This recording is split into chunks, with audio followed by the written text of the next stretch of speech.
una vez al año por los pecados del pueblo. Ahora, ¿qué ha hecho Dios por nosotros? ¿Qué ha hecho Dios por ustedes? ¿Qué milagro ha hecho Dios por ustedes? ¿Qué acontecimiento Dios ha hecho por nosotros? Y nos viene la pregunta, ¿y por qué había que hacer expiación por los pecados del pueblo? ¿Cuál era la relación? Si el pueblo pecaba o no pecaba, ¿y qué relación tenía Dios con eso también?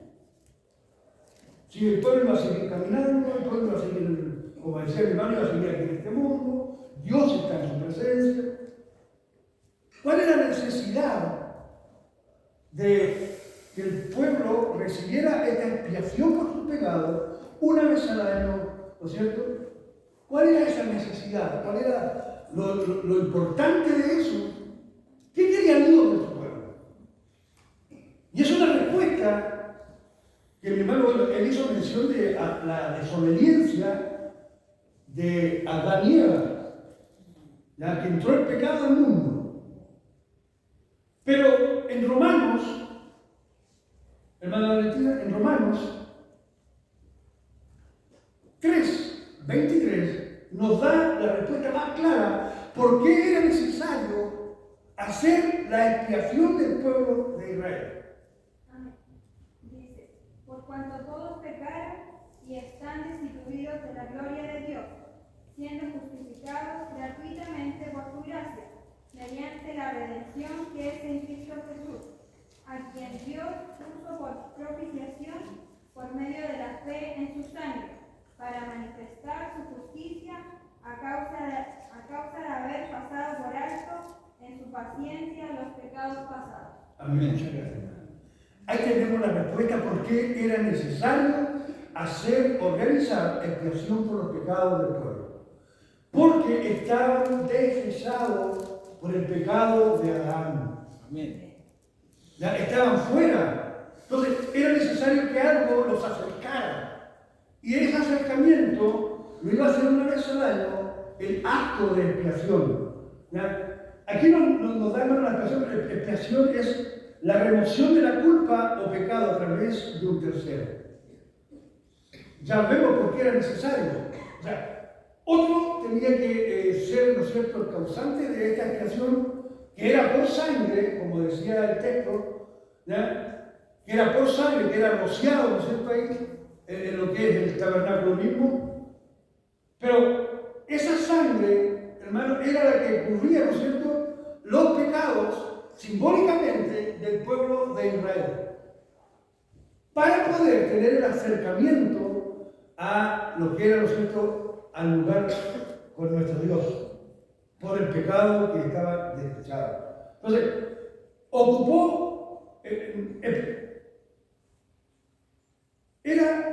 otro ocupa mi lugar, o sea, otro paga la deuda. Aquí el cordero era el que pagaba, ¿no es cierto?, la deuda de un pueblo entero. Es otro el que iba a ir a ser el testador. Yo tengo la deuda y viene otro, ¿no es cierto?, yo te la pago. Él es el testador. Él paga lo que yo debía. Él paga lo que yo tenía, lo que yo, ¿no es cierto?, no tenía considerado como un gasto. Él viene y lo paga. Amén. Eso es expiación. Alguien que pague tu deuda. Que el Señor lo bendiga, hermano. ¿Ya? Es lo que decíamos, hermano. En Isaías, capítulo 53, el verso 6 dice, ¿lo tenemos ahí? Isaías, capítulo 53, verso 6. Si alguien lo puede leer, mejor. Y nos vamos a dar cuenta, ya que lo hemos trasladado a este tiempo, quién es el cordero, de quién es la sangre, ¿ya?, que era la que hacía el pueblo de Israel, que en el día de hoy, que nos sirve para nosotros. ¿Nos encontró, hermano? ¿Alguien que lo pueda leer? Amén. Todos nosotros nos descarriamos como ovejas, cada cual se apartó por su camino, mas Jehová cargó en él el pecado de todos nosotros. Amén. Amén. Fuimos desechados, fuimos separados, ¿ya?, por ese pecado. No teníamos derecho, no teníamos acceso. Fuimos, pero cuando nosotros comenzamos a estar desdechados o a estar en pecado, alguien vino para tener que enlazarnos con nuestro Dios. Y ese se llamó nuestro Señor Jesucristo, el príncipe de paz, el Hijo de nuestro Dios, el Cordero de Dios, el Emmanuel, Dios con nosotros, Rey de Reyes. Él fue el chivo expiatorio que pagó su deuda y pagó mi deuda delante de nuestro Dios. Que el Señor los bendiga, hermano. ¿Ya? En 1 de Pedro, capítulo 2, verso 24, nos indica que Él entregó su vida. ¿La tiene usted? Léala. Quien llevó él mismo nuestros pecados en su cuerpo sobre el madero, para que nosotros, estando muertos a los pecados, vivamos a la justicia, y por cuya herida fuisteis sanados. O sea, en Él. Él llevó nuestra culpa. Él cargó nuestros pecados y los llevó a la cruz del madero. Para que en su justicia seamos nosotros justificados. Que el Señor nos bendiga, hermano. ¿Ya? El acto de expiación realizado por nuestro Señor Jesucristo es lo más importante, hermano, porque nos dio a nosotros la redención de nuestros pecados. ¿Quién tiene Efesios? Capítulo 2, verso 5, mi hermano Eva. ¿Cuál es la importancia de todo esto? Ahí es lo que nos cabe. Aún estando nosotros muertos en pecado, nos dio vida justamente con Cristo. Él, al rociar esa sangre, su sangre, estoy hablando, nos dio a nosotros vida. Porque estábamos muertos en pecados, en delitos. O sea, no éramos nada. Pero la sangre de nuestro Señor Jesucristo, su poder, que venía de Dios, nuestro Dios, nos da a nosotros vida. Amén. Pero cuando se ejerce en nosotros, cuando creemos y le recibimos en nosotros, pasamos a ser parte de esa vida que Él tiene para nosotros. Amén. Que el Señor nos bendiga, hermano. Cuando Él está, hermano, en el huerto, en el Monte de los Olivos, dice que comienza tristemente, en Lucas 22, tristemente, angustiosamente, comienza a sentir. ¿Lo tiene usted, hermano Michelle? Lea. Diciendo: Padre, si quieres, pasa de mí esta copa, pero no se haga mi voluntad, sino la tuya. Y se le apareció un ángel del cielo para fortalecerle, y estando en agonía, oraba más intensamente, y era su sudor como grandes gotas de sangre que caían hasta la tierra. Ese es el momento más angustioso de nuestro Señor. Mire la palabra que le expresa. Que si Él quería que pasara la copa, porque Él estaba seguro, porque recuerde que Él fue hombre, era hijo de José y de María. Tiene que haber sentido en carne propia los dolores, los sudores de sangre, ¿ya? Tiene que haberlo sentido fuerte en Él. Y ese sufrimiento, esa angustia, lo estaba llevando, si usted piensa hoy así, terrenalmente, como a dudar. Por eso le dije a tu padre: Padre, haz que pase esto. Haz que pase esto. Es como decir, porque si dependiera de mí, hoy, sangrando, golpeado, su cuerpo inmolado, ¿a qué pasa esto, Señor? ¿Me entienden? ¿Y cuál era la voluntad del Padre? Que el Cordero de Dios entregara su vida. Y en esa cruz su sangre fuera derramada, porque a través de esa sangre usted y yo íbamos a tener salvación. Amén. A través de esa sangre íbamos a tener salvación. Ya no más ovejas, ya no más cabritos, ya no más palomas. Uno solo ocupó mi lugar. Amén. Y el lugar de todo el mundo. Uno solo, que se llamó Jesucristo, nuestro Señor, ocupó el lugar que teníamos que ocupar nosotros, como separados de la comunión con Dios por el pecado que estaba por nosotros, que nosotros nacemos con la tendencia del pecaminoso Entonces, nuestro Señor Jesucristo, hermano, con este sacrificio y su sangre que virtió allí en la cruz del madero, lavó, limpió, redimió todos nuestros pecados. Amén. Todos nuestros pecados. Ya no era necesario una vez al año. ¿Se recuerda la palabra perpetua que no se podía cambiar? Nuestro Señor Jesucristo cambió la ley. Cambió la ley. La ley decía que era una vez al año perpetuamente. Pero ahora Él entró. Bastó un sacrificio para que usted y yo, hermanos, seamos perdonados por nuestros pecados pasados, nuestros pecados presentes y nuestros pecados futuros. Amén. Hemos sido justificados, hermano. Hemos sido justificados. Hemos sido, hermano, acercados, hemos sido reconciliados con nuestro Dios a través de la sangre de nuestro Señor Jesucristo, a través del acto de expiación humano en un sacrificio cruento. Nuestro Señor sufriendo agonía, hermano, estando allí en el huerto, en los olivos, tristemente, angustiosamente, para decirle a su Padre, consumado es.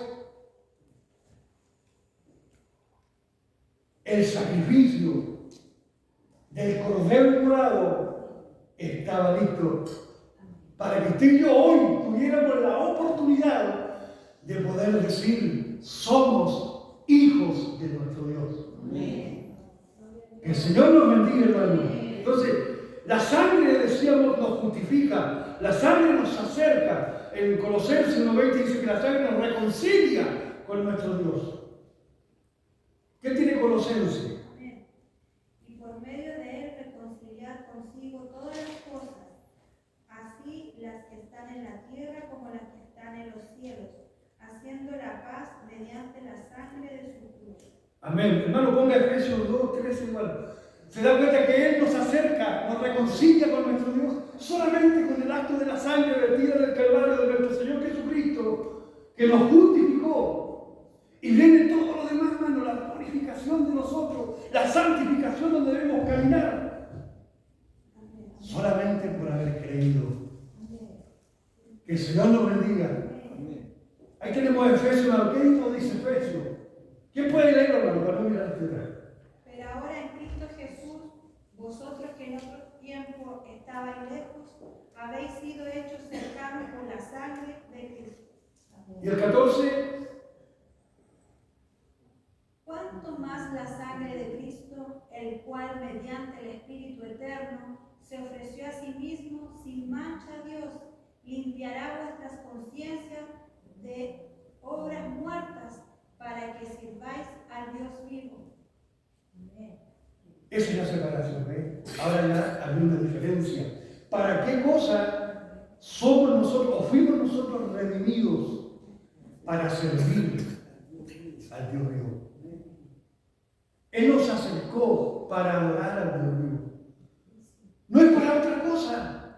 Ni siquiera es para venir a pedir algo. Porque Él conoce todas nuestras necesidades. ¿Qué tenemos que hacer nosotros? Solamente servirlo, adorarlo, bendecirlo, honrarlo a Él. Que el Señor nos bendiga, hermano. Él, como le decía, se acercó, nos acerca a nuestro Dios. Entonces debemos vivir como agradecidos.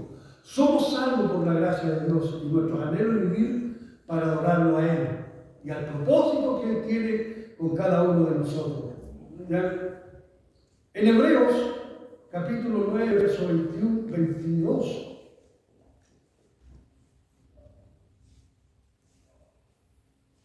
Dice, y casi todo es purificado según la ley con sangre, y sin derramamiento de sangre no se hace remisión. Era necesario derramar sangre. Era necesario. No había otro paso. ¿Ya? Pues fue necesario que la figura de las cosas celestiales fueran purificadas así, pero las cosas celestiales mismas, por mejores sacrificios que esto. Y el 24, porque no entró Cristo en el santuario hecho de mano, que era lo que hacía el sumo sacerdote. Él no entró ahí. Sino figura del verdadero, sino en el cielo mismo, para presentarse ahora por nosotros ante nuestro Dios. Amén. Ahora, si usted piensa, después del sacrificio, después de la expiación que hizo por su sangre, que nos dio a nosotros todo lo que hemos hablado, el reconcilio, nos acercó, nos perdonó, nos justificó. Él va a su Padre. ¿Y por qué va a presentarse arriba? ¿Por el mismo? ¿Por qué se presentó y fue a presentarse ahora por nosotros ante Dios? Él no fue a decir allá, Padre, aquí vengo y a cumplir. Él fue a decir, Padre, ahí está. Las hermanas lo oímos. Ahí están los hermanos, Señor. Ahí está Juan Carlos, Señor, mira. Vengo por ellos aquí a abogar. Vengo por ellos a hablar. Que el Señor nos bendiga, hermano. El Señor nos bendiga. No somos perfectos, pero el Cordero derramó su sangre para llevarnos a la perfección. No somos santos, somos humanos. Pero Él pagó con su sangre la santidad en la cual nosotros debemos caminar para ver al Señor de Dios. Sin santidad nadie verá al Señor. Y la santidad, hermano, va de mano con el testimonio que hablábamos al principio. Cuando usted tiene testimonio es porque está caminando en santidad. Que el Señor nos bendiga. Ya hemos visto, hermano, que Él pagó nuestra culpa. Él nos perdonó. La sangre nos redimió. Nos santificó. Fuimos santificados por su sangre. Él nos dio, hermano, la victoria en todos los aspectos. Solamente porque hemos creído en el sacrificio de su vida para salvación nuestra. Lo que había sido separado con nuestro Señor Jesucristo, fuimos acercados, fuimos reconciliados, fuimos tomados en cuenta, fuimos justificados. El Señor nos bendiga, hermano. Entonces hoy podemos decir, yo puedo decir, Él me perdonó, Él me acercó, Él me reconcilió con Dios, Él me justificó con Dios, Él me santificó. Y mi hermano Juan Carlos, ¿qué más podemos hacer? ¿Qué más podemos hacer? Si Él lo hizo todo por nosotros. Él lo hizo todo, hermano. ¿Qué más podemos hacer nosotros? Si no solamente agradecerle a Él, sino que solamente decirle gracias, Señor. Gracias, Señor. Porque fuiste el fundamento. Tu sacrificio, tu sangre derramada fue el fundamento de mi fe. Porque he creído. Y si hemos creído, nos constituimos en hijos. Éramos o no éramos parte del pueblo de Israel, pero fuimos injertados a través de su gracia. Fuimos injertados a través de este sacrificio. Fuimos injertados, éramos coherederos. Pasamos a ser herederos, hijos directos. No hay separación entre uno y otro, sino que todos ahora, los que creen en su nombre, son llamados hijos de Dios. No importa su nacionalidad, sea judío, no sea judío, sea chileno, sea español, los que creen en su nombre son considerados hijos de Dios. El Señor nos bendiga, hermano. El Señor nos dé esa gracia, como decía Él, que en su paciencia Él nos lleva al trono de la gracia de nuestro Dios. Así que le invito a que seamos agradecidos con nuestro Dios, porque Él siempre nos da esta oportunidad, gracias a este derramamiento de su sangre, en este acto de expresión aquí en la cruz, por nuestro pecado. Demos gracias al Señor.